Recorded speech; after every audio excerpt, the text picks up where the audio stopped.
Amado povo de Deus, estamos aqui iniciando mais um podcast Conexão em Fé. Uma alegria poder estar com você, com a sua família. Sempre agradecemos a sua audiência e também o compromisso de nos ajudar a divulgar o nosso canal no YouTube, Paróquia Nossa Senhora do Brasil. Inscrevam, pede para que outros inscrevam, para que o canal cresça e seja uma fonte de informação, de formação, de partilha, né? E sempre que acompanhar, lembre de dar o likezinho positivo, fazer um comentário, tudo isso fortalece o canal. Hoje, dia 15 de maio, um dia após o Dia das Mães, estamos vivendo essa graça, todo esse amor que ontem celebramos e queremos saudar e cumprimentar todas as mães, agradecendo por esse dom maravilhoso de gerar vidas e de ser esse amor tão próximo do amor de Deus por nós, né? Muito bem, então sejam todos bem-vindos e hoje temos a presença de uma mãe empreendedora, uma mãe de muita fé e uma mãe que tem uma visão diferenciada no mundo em que vivemos. Bem-vinda, Ana Gândara, que bom tê-la aqui no nosso podcast. Muito obrigada. A Ana, ela é uma liderança aqui em nossa comunidade e nós queremos conhecer a Ana, onde nasceu, como que foi o seu caminhar na família e como que está hoje. Tem as filhas, já tem aí o Guto, né, o Bento. Né? Quem é a Ana Gândara? Bom, a Ana é uma mulher de 53 anos, sou da área da educação e da saúde, né? Eu divido essas duas frentes, mas sempre a educação em primeiro lugar, porque foi isso, a partir daí o meu chamado, né? E sou mãe de 3 meninas, né, 3 mulheres, Ana Carolina, Isabela e a Fernanda. E sou única filha, tenho 2 irmãos, mas sou a única mulher, né, da minha família, dos meus pais. E trabalho no Colégio Santa Terezinha há 24 anos, né, que existe o colégio. E lá, né, a partir daí, todas as outras frentes da minha vida nasceram por conta do colégio. Então, por conta do colégio, fui estudar psicologia, neurociência, educação propriamente dita, né? Para entender esse funcionamento tanto das pessoas, do ser humano, quanto também, né, a questão da família com a escola, o poder de tudo isso. Que bênção, hein? E o nosso tema que propomos hoje é justamente educação e família. São 2 instituições que protegem a família, que forma os cidadãos, as cidadãs, os cristãos e as cristãs. A família é uma célula e a escola é um berço de formação, de informação e de valores, né? O Colégio Santa Terezinha, ele como surgiu? Foi um sonho que se tornou realidade? Como surgiu? Então, na verdade, surgiu dentro de uma paróquia, né? Olha. Eu morava em Badibacite, né? E frequentava a paróquia São Sebastião, que na época tinha um padre que também foi padre aqui, né, na Nossa Senhora do Brasil, Padre Castilho. Padre Castilho. E eu era paroquiana, também já trabalhava na educação, já dava aula, e na época nós tínhamos um projeto dentro da paróquia, nós assistíamos as crianças da comunidade que tinham dificuldade para aprender. Então, eu trabalhava à tarde, ia no período da manhã, e fazia ali um atendimento individual com essas crianças para trabalhar nas dificuldades das crianças, né? E dali nasceu um desejo no coração do Padre Castilho de abrir uma escola regular dentro da paróquia. Então, ele, na época, tinha um contato com as irmãs lá em Bonifácio, que tinham um colégio, que hoje tem esse colégio aqui em Rio Preto, que é o Santo Antônio, né? Então, ele conversando com a irmã Isilda, e falou, olha, vamos abrir uma escola aqui, o que você acha? E a irmã Isilda topou e eles me procuraram, então fui eu lá para o colégio coordenar ali. E dali as coisas foram crescendo. Saímos da paróquia porque não cabíamos mais ali dentro, alugamos uma casa, e aí chegou no momento que essa casa também não cabia mais. Então, procurei o Padre Castilho, a irmã Isilda, e falei, olha, e agora? Para onde vamos? Porque aqui não cabe mais. Nesse momento também a escola estava saindo de Bonifácio e vindo para cá, para o Santo Antônio. Então a irmã Isilda me disse, Ana, você tem condições de tocar essa escola. Nós te damos essa bênção e você, se você aceitar, então conversei com meu pai falou, vamos construir uma escola. E aí construímos. Tínhamos um espaço, terreno, e meu pai falou, então vamos construir. E quando a escola ficou pronta, fizemos ali todos os trâmites, né, de diretoria de ensino, porque aí nos desligamos. O Padre Castilho também, nesse momento, acabou indo embora de lá. E aí a escola sai da igreja e começa uma vida solo, né? Aí pedimos autorização para a diretoria de ensino, mas eu sempre tive no coração de ter uma escola católica, né? Uma escola confessional, de uma bandeira católica. E para isso também tem todo um processo que você entra no bispado, né? Na época era o Dom Orani, que era o bispo aqui. E aí fui até o Dom Orani, falei, Dom Orani, eu quero ter uma capela com o Santíssimo. E fizemos todos os protocolos, e daí nasceu o Colégio Santa Terezinha, né? Então, há 24 anos, esse ano completa, e o Dom Orani autorizou uma capela. Então, o Colégio Santa Terezinha é um colégio confessional. Ele é um colégio regular, né? Que tem desde a educação infantil até o ensino médio, mas é um colégio católico, apostólico, romano, né? Então, nós não temos dentro da escola, a gente não tem durante as aulas uma prática exclusiva católica, mas aquilo que norteia o colégio está dentro dos fundamentos da nossa religião, né? Olha que beleza, hein?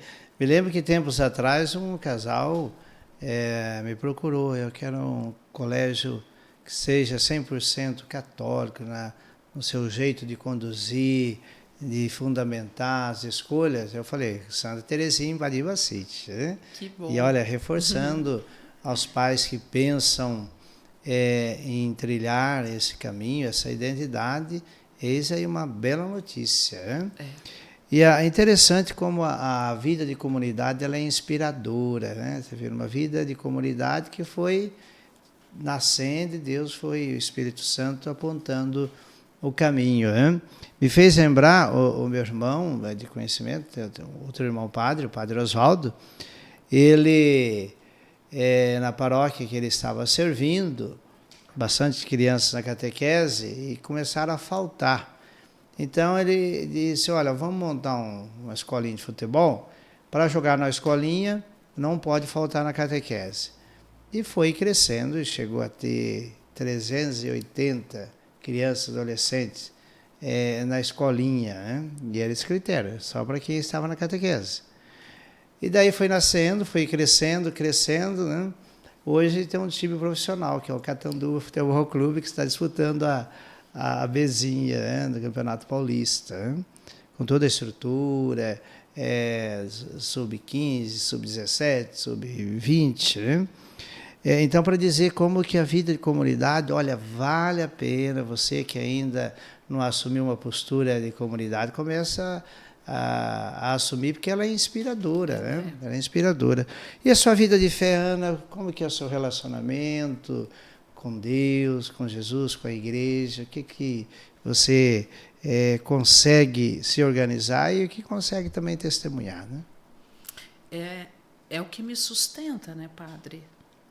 A vida da gente é uma jornada, né, um caminho que nos fortalece. E para isso a gente ou nos fortalece ou de repente, né, no meu caso, eu busco esse fortalecimento. Então, a minha vida de fé, ela se dá pela oração, pelo exercício dessa oração durante o meu dia. Então, a minha oração ela começa solitária comigo lá em casa e depois ela é partilhada durante o meu dia, né? E depois ela é vivida na comunidade, que no meu caso aqui é Nossa Senhora do Brasil. Nossa Senhora do Brasil, que bênção. Então, essa é a minha história dentro do colégio, né? Assim, isso é algo que nos norteia o dia todo. Então, a gente tem um propósito dentro da escola, que é educar para o desenvolvimento humano. E essa educação que desenvolve este ser humano, olha para este ser humano e pergunta quem é esse ser, né? Então, sem dúvida, a imagem e semelhança de um Deus que é amor, que busca isso, né? Então, assim, a minha fé eu vivo no exercício da minha profissão, eu vivo também na minha família e eu vivo na comunidade, né? Que bênção, né? E é importante que a gente partilhe as nossas experiências. Às vezes a pessoa, padre, mas como que é a sua vida de fé, a sua vida de oração? Eu falei, gente, é ser prático, simples. Olha, é levantar mais cedo, fazer ali uns 20 minutos de oração, meditação, rezar as orações que nossas mães nos ensinaram, né? Que a dona Arminda me ensinou algumas orações e essa não pode faltar. A oração que mãe ensina tem que acompanhar até a eternidade. Depois, ao longo do dia, há um momento que tem a oração do padre, que é a oração da liturgia das horas, o caminhar, uma visita ao sacrário, nem que for 5 minutos, ter algum horário ao longo do dia ou da noite para a oração do terço, a oração da noite, né? Reservar uns 10, 15 minutos, e assim que você vai se firmando na vida de espiritualidade. E a Eucaristia, né? Como padre, né? Comungar todos os dias, né? Não tem folga, né? Não tem folga. Sem dúvida. O senhor está falando isso, eu estou aqui pensando, né? Eu moro aqui e o colégio é em Badi. Então, eu tenho meu momento de oração em casa, antes de eu sair, e eu, todos os dias, quando pego o carro e vou para o colégio, eu já tenho a minha rotina de oração que eu faço da minha casa no colégio. Então, para eu rezar, por exemplo, o rosário, que é uma oração que eu faço, o meu trajeto de carro de ida e volta, ele é muito importante para isso. Verdade. A oração do terço é uma oração que a gente consegue rezar com então eu entro atividades. dentro do carro, já bato a mão no meu tercinho que fica dentro do bolso e com uma mão eu seguro o volante, com a outra eu vou aqui, ó. Então, ida e volta, todos os dias eu rezo 1 terço e meio. Olha aí, que beleza. E aí sobra 1 terço e meio para eu rezar na minha casa, né? E é engraçado que quando a Isabela e a Fernanda vão comigo, aí eu não rezo o rosário, porque aí eu já quero respeitá-las. Então a gente reza as orações comuns. Então aí vai fazendo uma oração espontânea, clamando o Espírito Santo, clamando a intercessão de Santa Teresinha, pedindo, né, a ela a intercessão daquele dia. E é isso. Que bênção, né? E estão já conhecendo a Ana e um pouco da sua origem, que é fundamental, aquele provérbio: quem não sabe de onde veio, dificilmente saberá onde chegar, né? Então é importante sempre reavivar as nossas origens, né? É de lá que nós viemos. E o tema é escola e família. Ana, nos dias de hoje, nós vemos assim, há tantas informações, interferências na vida familiar, e que a gente vê os pais assim, um pouco que confusos, né? Então é importante que esse momento seja um momento de reafirmar o valor e a importância dessas duas instituições, escola e família. É importante a gente deixar bem claro qual o papel da escola e qual o papel da família, né? Para não acontecer que a paz, acredito que você possa ter vivido essa experiência, mas eu já atendi algumas professoras que disseram que quando tem uma correção pontual mais forte com o aluno, de repente o pai ou a mãe vem tirar satisfação, né? Então isso é muito triste, né? Lembro de uma professora que disse ao aluno: olha, estar aqui na sala com o boné é a falta de educação. Pronto, o pai e a mãe foi lá e a professora, inclusive, foi prejudicada, né? Então, assim, qual o papel da escola e da família, Ana? Olha, a escola, ela não educa ninguém. Ela escolariza. E somente a família educa. Uhum. A família é a primeira instituição que um ser humano, quando ele chega nessa instituição, família. Então, a família, dentro desse processo de educação, ela cuida, constrói e forma dentro dos seus valores, da sua cultura, da sua religião, daquilo que a família julga ser importante, ser correto e fazer sentido, né? Faz sentido. Tem famílias, por exemplo, onde tem um tipo de cultura, enfim, a família educa, né, para isso. A escola, ela pega esse indivíduo, esse ser humano que vem dessa instituição já dentro dessa formação, né? E a partir dali, com essa carga já, né, que chega da família, ele vai socializar isso. Porque ali na família é o pai, a mãe, ou talvez o irmão, uma avó, é um grupo, né, vamos dizer, familiar. A escola já traduz tudo isso socializando. Então, através de informações, por exemplo, pedagógicas, conteúdos de escola, né? Então, aí entra matemática, português, história, geografia. Para que serve tudo isso? Para socializar. E a socialização, ela acontece através de uma comunicação. Por que a gente precisa alfabetizar uma criança? Para torná-la social. E por que o ser humano, né, ele se socializa com a escola? E é um dado tão importante isso, padre, porque há uma confusão muito grande, né, das próprias instituições, tanto a família quanto a escola. A família, quando ela quer educar, ela vai viver frustrada, porque ela não tem esse poder, não tem essa competência.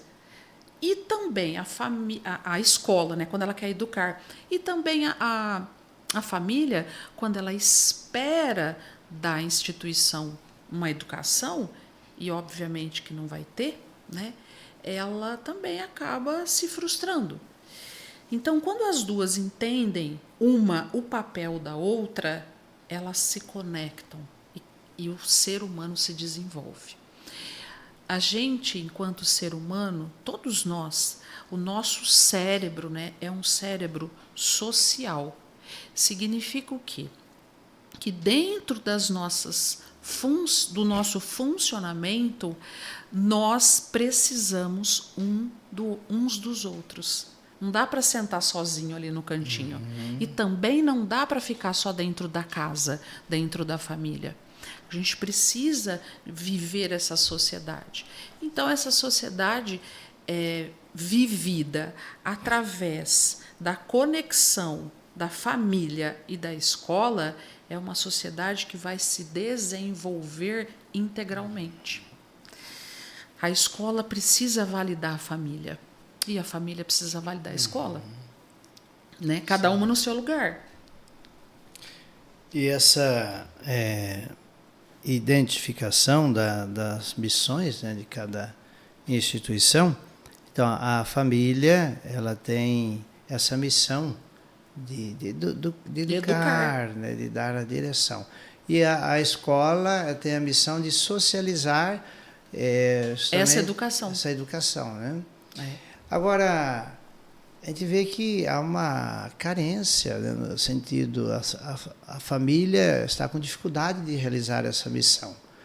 E eu imagino que aí a escola fica numa situação uma saia justa, desafiadora, né? Muitas vezes, porque assim, o que acontece muitas vezes, a família pega a criança ou pega o adolescente, leva para a escola e toca. Espera que a escola faça tudo. E o que acontece é que muitas vezes a escola acaba fazendo muita coisa mesmo, traz para si algumas questões e isso acaba interferindo ali na família. Então a família entrega, mas não solta. Ou então entrega, solta, mas ela, quando ela é requisitada para algumas coisas, existe ali talvez alguns conflitos, né? E, enfim, é um desafio, padre. Hoje a educação, a escola e a família, né? Essa construção é um desafio muito grande para a sociedade, né? Nós temos hoje as famílias que estão cada vez mais ocupadas, cada vez mais, né? E então essa missão de educar está ficando muitas vezes para a internet, está ficando para o social. Então o social muitas vezes está entrando num lugar que é o lugar da educação, que não cabe ele ali. Olha, como é uma realidade, né? Dessa semana eu vi uma criança aqui na comunidade, na secretaria, fazendo uma atitude, realizando uma atitude com a mãe que eu falei, não é possível. E como que não dá para entender uma mãe, um pai permite chegar a esse ponto. E não tem como ter uma outra visão, a não ser essa que o pai e a mãe têm falhado. Tem falhado porque um bebê que nasce tão dócil, né, do seio de uma mãe, gerado, cuidado ali com amor, como que pode transformar, né, num ser assim tão violento, né, tão rústico com os próprios genitores, né? Então essa missão do pai, da mãe, ela precisa ser reavivada como autoridade, né? Nós filhos precisamos ter essa autoridade. E ser autoridade, no conceito do reino de Deus, é uma autoridade muito firme que nem sempre vai agradar, quase sempre vai desagradar, né? Sim. E também eu vejo que as pessoas não querem mais serem desagradadas, querem ser amadas, né? Eu já vi mãe dizendo, filho, diga que ama a mamãe. Eu falei, meu Deus do céu, aqui já faliu, né? Quer dizer, tem que implorar para o filho, a mãe que está precisando ser curada, né? Como que ela vai curar? Sem dúvida, né? Sem dúvida. Então, essa missão de mãe, de pai, de autoridade, ela precisa ser reassumida, né? Exatamente. A gente vê com facilidade, sempre estou visitando as famílias, e na hora da refeição, filho, o que você quer comer? Agora que nós, grandões, a gente come errado, né? Agora quer que a criança saiba o que é melhor. Né? quer que a criança escolha, né? Então, isso, olha, eu vejo com muita tristeza. Né? Isso é muito importante, porque existe um período da vida da criança que ela não tem a menor condição de fazer escolha. Isso falando em períodos, né, em fases de desenvolvimento, se a gente for olhar para isso. Mas aqui a nossa conversa, e talvez, e eu acho que esse é o olhar nosso aqui, que a nossa construção aqui não é nem olhar para as fases do desenvolvimento, mas é olhar de fato para a missão específica da família e para a missão específica da escola. Então, não existe, padre, nenhuma instituição no mundo que eduque uma criança a não ser a família. E a família, aqui nós estamos falando de pai e mãe. Também não é delegar essa educação para a avó, para o vô, para o tio, para o padrinho. Essas pessoas, elas podem formar ali uma equipe, sei lá, de ajuda, de apoio, mas a educação é pai e mãe, né? A criança, quando ela nasce, do momento que ela nasce até os 2 anos de idade, ela depende exclusivamente do olhar da mãe. E esta mãe só vai dar conta de ser exclusiva no olhar para o filho se ela estiver abastecida de um apoio legítimo do pai. Então, aí começam as questões, né, esse processo todo. Então, tanto a escola, a hora que o senhor falou, fez a pergunta, qual a função, né, qual a missão da escola e da família? Estas duas instituições, elas são Elas são essenciais, na verdade, né? Então, se tira o que é essencial, pode colocar o que quiser, que sempre vai estar faltando. Esses dias uma mãe veio pedir uma direção, uma opinião. Ela falou, padre, eu e o meu esposo, nós não vamos colocar nossas crianças na escola, nós vamos dar existe, né, aí um caminho uma aí. Uma vertente aí, né? Eu falei, mas misericórdia, né? Não é por aí. Tentei dizer, olha, acompanhe, olha, com esse pensamento, com essa boa vontade, com a parceria da escola, vai ser muito bom. A criança precisa, e você trouxe essa informação, que a escola, ela socializa, ela escolariza. Né? Então é preciso por mais que um pai e uma mãe tenta socializar, a escola é uma ferramenta que é dela, né? Por exemplo, como que uma criança ou um adolescente vai entender a vivência de regras se não for dentro de um grupo social? E a escola é esse grupo que socializa. Então, como que a criança ou o adolescente vai entender esta vivência?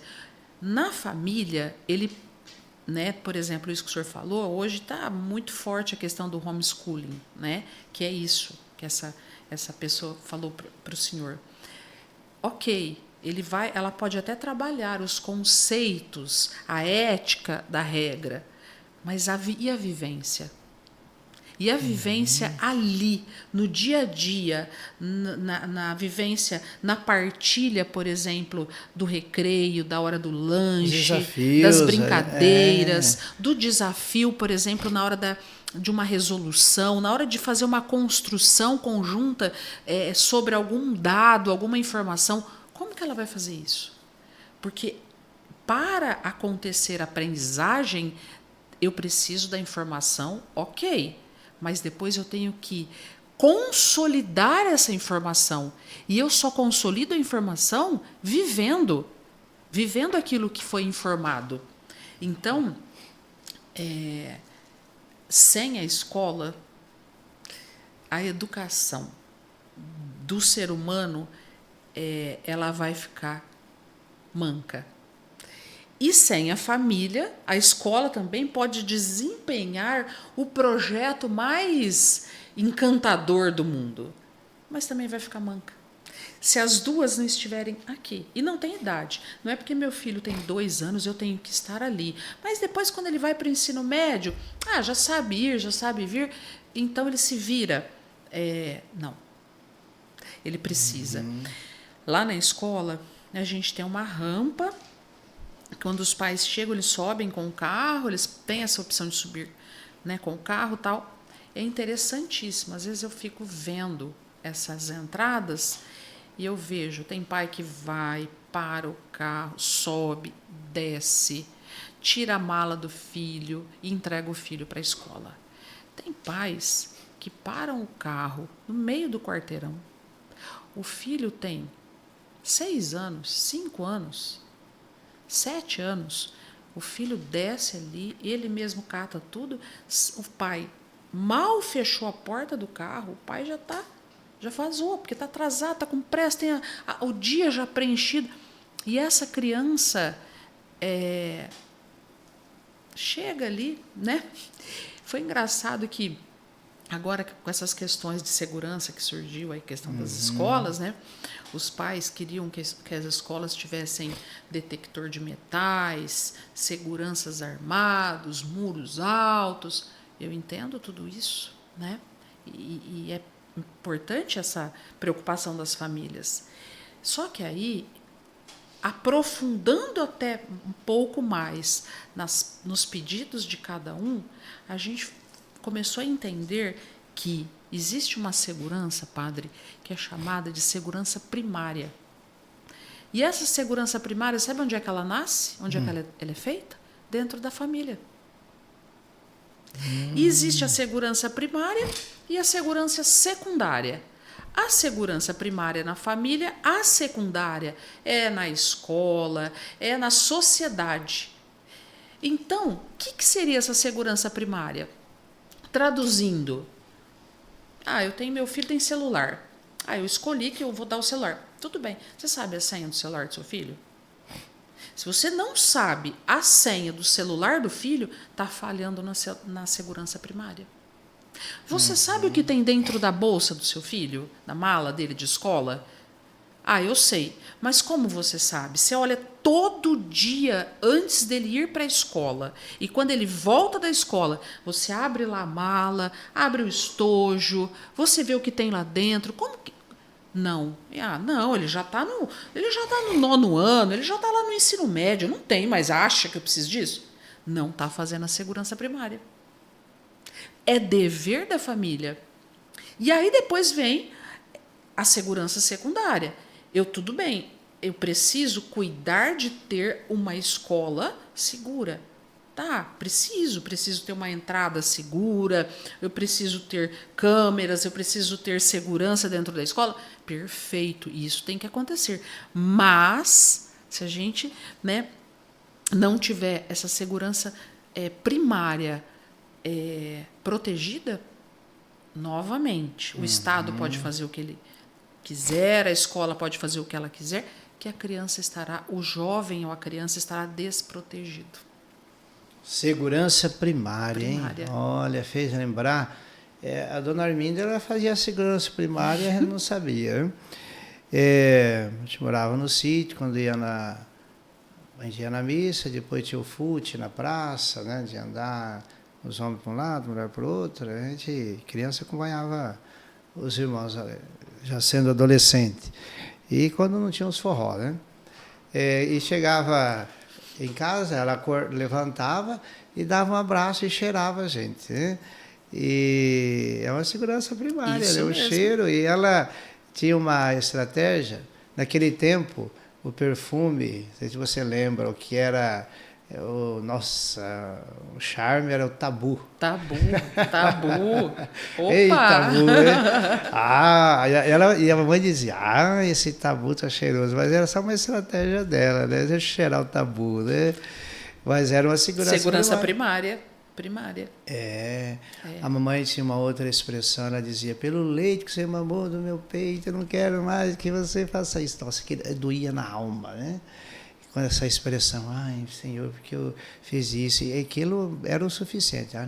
Nossa, mas ficava na cabeça. Então, é a segurança primária. Ela tinha essa expressão. Me lembro uma vez que eu disse uma palavra que ela não gostou, e ela usou essa expressão, nunca mais eu falei essa palavra. Então, mãe, pai, tem uma autoridade, é Deus que deu. Né? Intransferível, né? A autoridade do pai e da mãe. Isso. Você falando em intransferível, eu vi uma palestra de um médico aqui da nossa cidade, ele contando a experiência de uma mãe que levou a criança, né, para a consulta, né, pediatra, e a hora que o médico perguntou, aí me conta o que está acontecendo, os sintomas, aí a mãe trouxe a funcionária e disse, fala para ele, né? Tal, a funcionária falou, o médico fez o diagnóstico, pediu lá o exame, e no retorno, aí a mãe e a funcionária, na hora de entrar para o consultório, o médico disse, só entra a funcionária, a mãe fica aí. Porque a mãe não sabe nada, né? Então, essa segurança primária é o ministério da mãe e do pai, né? E a mãe tem uma missão maior, impressionante. A mãe tem. Existe, né, uma teoria importante dentro da psicologia que vem para nos ensinar, né, que é a teoria do primeiro olhar. Esse primeiro olhar, padre, que é desde o nascimento, né, ali, a hora que a criança nasce, até os 2 anos de idade, é este primeiro olhar inteiro, legítimo, né? É este primeiro olhar que nutre a criança. Nutre e abre ali a possibilidade da construção futura ali, né? Das emoções, das crenças e de tudo, e da socialização, né? Porque uma coisa vai sendo relacionada à outra. Então, e aí quando a gente olha para toda essa questão, por exemplo, isso é uma teoria que vem da psicologia. Muito disso a gente sabe porque a ciência estudou, a ciência comprova, né?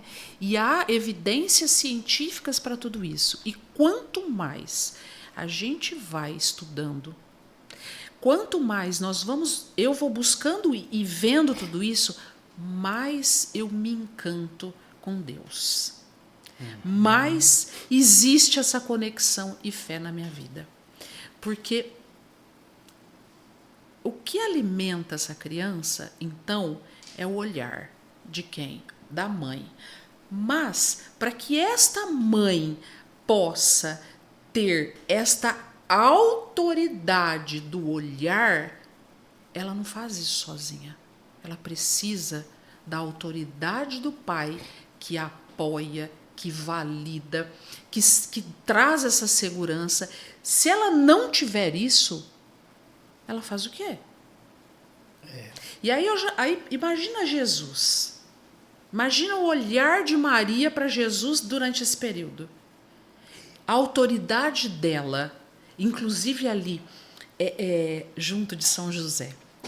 Então, quando a gente olha para isso na vida das pessoas e consegue enxergar o poder da família, e junto disso, né, padre, assim, a ação de Deus, porque nós estamos no século XXI, quanto a gente aprendeu, né, depois da questão dos exames de imagens, né, da ressonância magnética, a história da psicologia, da medicina, da educação, ela foi escrita uma história até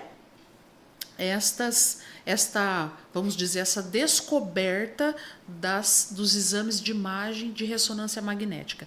A partir dali, padre, a história começa a ter um outro sentido, porque é como se tivesse descortinado para se enxergar muita coisa que não se enxergava.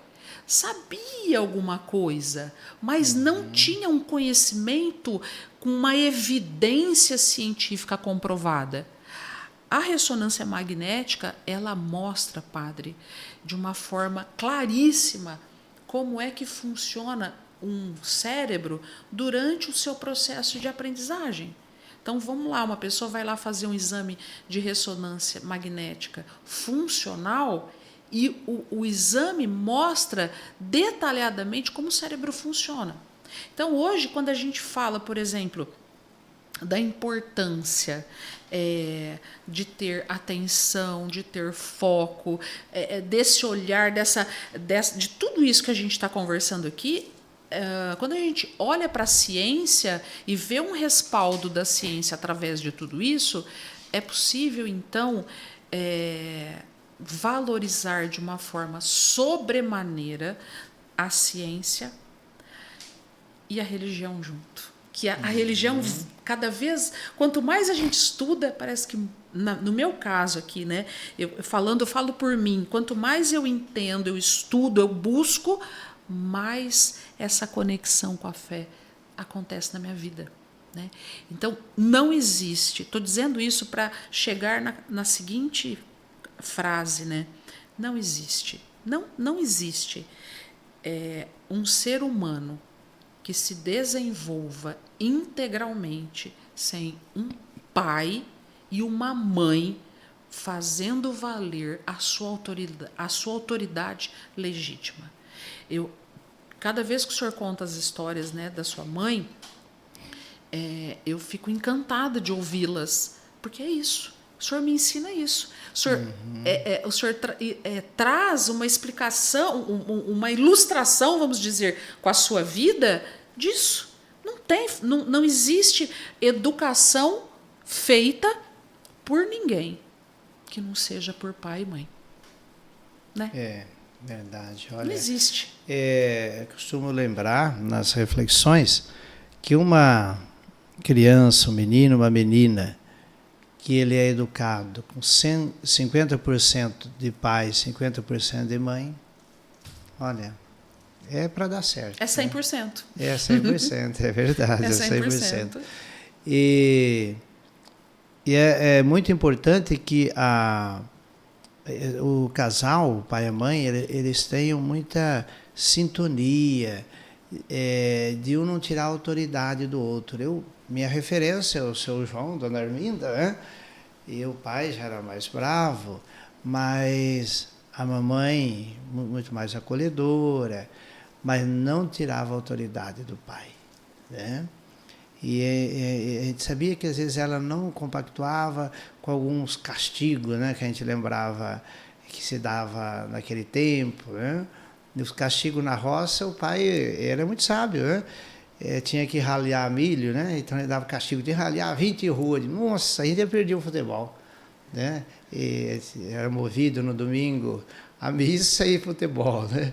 Então, o castigo, quando era assim, ó, você vai para a roça e você vai ter que fazer isso daí, né? A mãe dizia, você vai cumprir. E sabe o que a mãe fazia? Ia ralhar junto, para dar tempo de chegar no futebol. Então, olha... o equilíbrio que dá isso, né? Nossa. Quando a gente via a mãe ralhando com a gente, ralhava o milho quando plantava, saía muitas mudinhas, tinha que ralhar, né? Arrancar umas, deixar 2, 3 no máximo, né? Era tudo muito rústico, mas a gente via só a mãe ali com a gente já curava. Curava aquela, vamos dizer, naquele momento, um sentimento não bom com o pai, mas curava. Então, olha, não tem mãe e pai que assume realmente a missão, só completar com a escola, né? E como é bom quando, na igreja, vida de comunidade, eu fico muito feliz quando a gente marca a reunião com os pais, dos catequizandos, da primeira Eucaristia, da Crisma, e os pais vêm. E tem reuniões que é uma participação muito boa.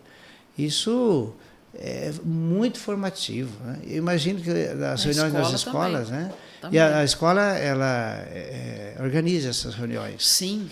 Semana passada, no sábado passado, no retrasado, a gente teve reunião de pais. Sábado agora, era véspera do Dia das Mães, reunião de alunos. Então, primeiro com os pais. Eram pais e filhos juntos. Depois foi a reunião de alunos. É preciso falar, né? E assim, quando eu sempre tenho reuniões com os pais, eu sempre falo isso, porque eu sinto isso dentro de mim. Quando estamos lá, nós, na equipe gestora e os pais, eu digo para eles assim, olha, se existe duas potências no mundo, tá aqui. A escola e a família. Essas duas instituições põem fogo no mundo. Para o bem e para o mal. Quando não exerce o que tem de exercer, vai ter consequência. Mas a potência da família junto da escola, padre, é algo assim maravilhoso. Maravilhoso. E não é esperar do outro, né? A escola. Não, é um estar com o outro, né? Junto, um junto do outro. Não é competição, não é cabo de guerra, nada. De fato, é uma conexão. Para quê? Para desenvolvimento humano. De quem? Dos alunos, das famílias, porque se o filho desenvolve, o pai e a mãe desenvolvem também. Se o aluno desenvolve, o professor desenvolve. Eu estou trabalhando ali com alguma informação e a partir dali a coisa se transforma, porque a educação... Como é que a gente sabe que a educação familiar está legal? Quando tem transformação boa, quando tem colheita boa, quando tem. A escola é a mesma coisa, né? Então, os pais, muitas vezes, hoje isso já está um pouco, parece que menos em evidência, mas teve uma época que os pais punham os filhos em tal e determinadas escolas porque ficavam esperando que as escolas colocassem os filhos nas melhores universidades, nos vestibulares mais concorridos. Por quê? Esperava-se isso das escolas. E isso é facinho, padre. É só desenvolver umas técnicazinhas, que isso é fácil.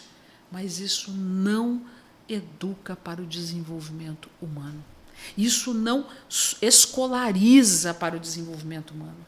Porque se eu tenho um aluno ali que não olha para o outro ser humano que está ali, que não olha para quem está numa causa de necessidade, quem não vê no outro uma necessidade, ou quem não aprende a ser empático, quem não tem não se transforma dentro, não fica aquém, né? Então a escola a escola tem uma causa que é muito mais nobre do que um vestibular, né? Eu falo que entrar numa boa universidade ou entrar numa faculdade X ou Y é somente a consequência do empenho, do processo todo vivido, né?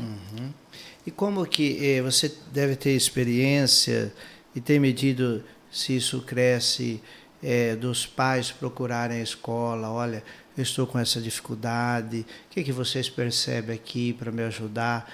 Tem, assim... Muito. Isso é muito bom. A gente tem dentro da escola um projeto que é chamado Escola da Família.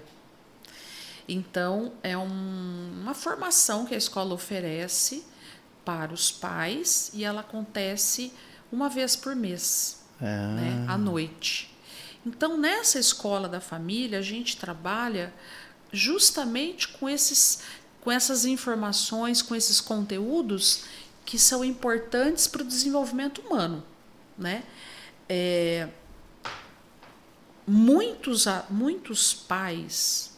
Eu tenho pais que olham para o sistema de ensino da escola e buscam a escola pelo sistema de ensino. A gente tem ângulo na escola. Antigamente, eu tinha 90% que estava lá queria estar lá pelo sistema de ensino e 10% pelo conceito da escola. Hoje, padre, 90% está lá pelo mundo CST. Pela forma como a escola conduz. Posso dizer que a escola tem 100% de aprovação, eles comungam tudo isso? Não, claro que não, né? Mas eu olho para os meus alunos hoje. Nós estávamos numa reunião, né, do Dia das Mães, e nós estávamos exatamente falando da construção que foi fazer o Dia das Mães. Vou dar um exemplo. As mães da nossa escola, elas amam viver esse Dia das Mães. E a gente tem hoje ali, teve uma época que nós tínhamos um público grande que ficava ali, massacrando a escola para acabar com o Dia das Mães e ter o Dia da Família. Então, não existe isso. A gente tem lá Dia das Mães, Dia dos Pais e o Dia da Família. Porque cada um tem o seu papel também. Então, elas participam muito, né? E valorizam muito. Enfim, esses tempos agora, nós fizemos uma reforma nos banheiros da escola e nós colocamos uns adesivos coloridos na entrada do banheiro. Então, colocamos um adesivo verde-limão numa parede lá e fizemos uma divulgação, filmamos e colocamos no Instagram da escola. Padre, não deu 5 minutos que tinha sido postado, o direct do Instagram choveu de pais, mães, mandando assim, esse banheiro é unissex? A escola agora tá fazendo esse trabalho com os alunos? De fazer um trabalho unissex e tal, mas a coisa foi tão insistente que eu tive que marcar logo ali uma reunião na sequência para dizer para os pais que não era um banheiro unissex.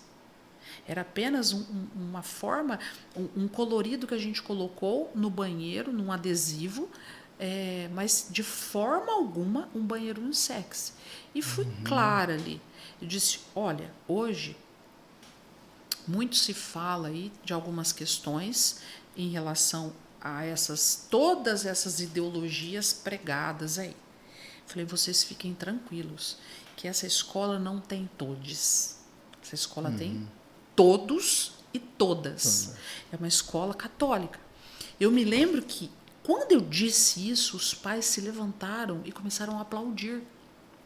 Quando a reunião finalizou, os pais vieram ali, assim, tinham muitos pais, e eles vieram ali e falaram, Ana, o quanto é importante para a gente saber que essa escola é uma escola firme e decidida neste propósito.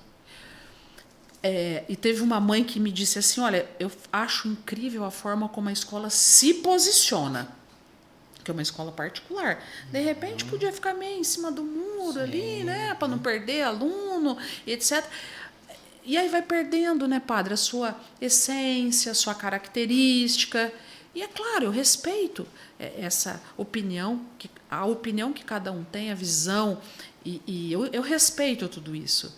Mas o meu respeito não significa que eu mudo de opinião com essa. Não. Né? A escola é uma escola católica, apostólica, romana e ponto. Tem um propósito, qual? Educar para o desenvolvimento humano. E assim a gente segue. Né? Que bênção, né? Olha, e é isso que nós precisamos. Né? Instituições fortes. Nós precisamos sempre trabalhar com esta visão. Fortalecer as instituições. Enquanto tivermos instituições fortes, as pessoas terão direção. Né? E essas duas instituições essenciais, escola e família. Né? Os pais querendo conhecer a escola, o Colégio Santa Terezinha, o que se tem das redes sociais, ou pode visitar? Como pode. A gente tem um Instagram, né, Colégio Santa Terezinha. A escola fica em Badibacite, né, na cidade de Badibacite. Aqui em Rio Preto tem Anglo, né? E a nossa escola também é Anglo. Então, às vezes, os pais confundem, acham que é a mesma coisa. Não, não é. Cada escola é cada escola, né?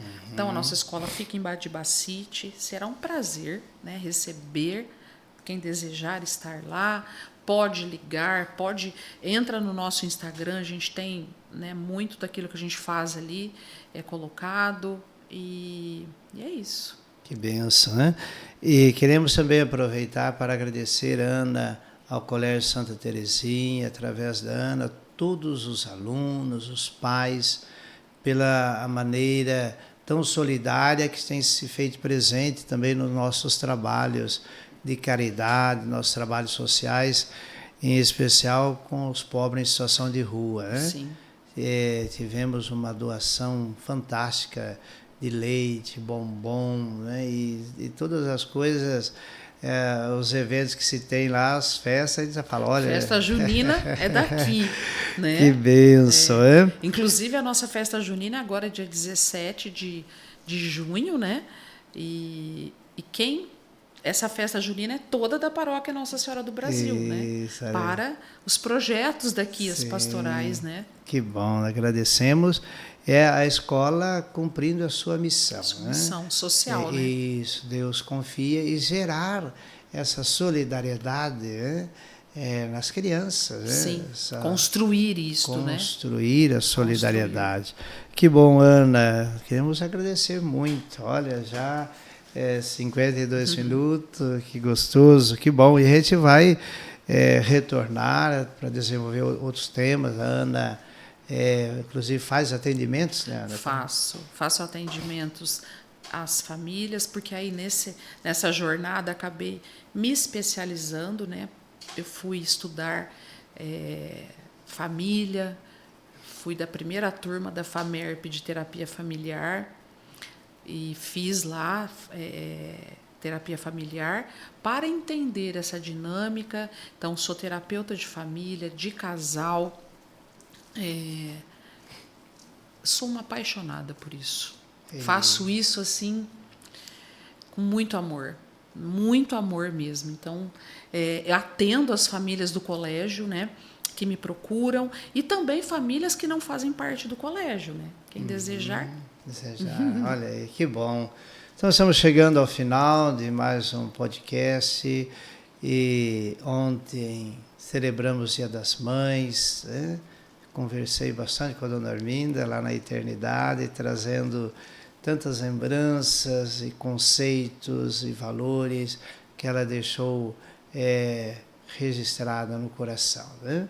Então, Ana, hoje, segunda-feira, um dia após o Dia das Mães, deixaram uma mensagem para todas as mães, né? Quero também, né, cumprimentá-las, né, pelo dia de ontem, e que possamos, né, nos inspirar cada vez mais na nossa missão. Muitas vezes a gente busca tantos incrementos para a vida, e às vezes o que se pede é uma coisa simples, né? Como um olhar, por exemplo, um olhar que nutre, um olhar que preenche. E falando em mãe, né, o olhar para o olhar do filho, né? É essa troca de olhar que muitas vezes é suficiente. Aliás, todas as vezes é suficiente para nos colocar de novo no centro da nossa história, da nossa vida, da nossa missão. Então, eu desejo para cada uma, né, que possa encontrar no seu filho, na sua missão, essa força legítima. Que bênção. Olhar de mãe. Um olhar de mãe diz tudo, né? Inclusive quando as coisas não vão bem, né? Olhar de mãe é certeiro, né? Agradecemos, Ana, sempre o seu carinho, a sua presença afetiva e efetiva em nosso ambiente de comunidade, na sociedade, na educação. E agradecemos a todas as mães, a todos os pais, a todos os filhos, a família. Deus abençoe a todos. Obrigado pelo carinho de nos acompanhar.